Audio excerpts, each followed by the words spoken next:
আজকে হাজির হয়ে গেলাম সকালের নাস্তার আয়োজন নিয়ে। তো এখানে আমি আজকে নুডলস রান্না করছি। নুডলস তো কম বেশি সবাই পছন্দ করে, আর সেটা যদি হয় চিকেন, ডিম আর চিংড়ি মাছের সাথে, তাহলে তো আর কথাই নেই।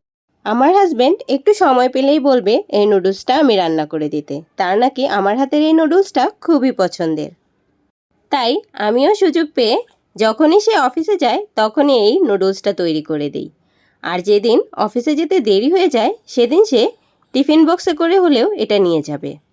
আপনারা যারা এই নুডলসটা ট্রাই করেছেন তারা তো জানেনই এটা কতটা মজা। আর যারা ট্রাই করেনি তারা স্বপ্নে গেলেই এই নুডলসটা পেয়ে যাবেন। একবার ট্রাই করে দেখেন। এই নুডলসটা কিন্তু আসলেই খুবই মজা।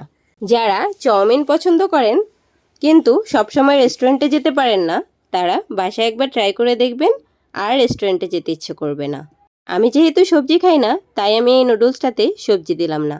আপনারা চাইলে ক্যাপসিকাম এবং সবজি দিয়ে ট্রাই করতে পারেন। সবাই ভালো থাকবেন।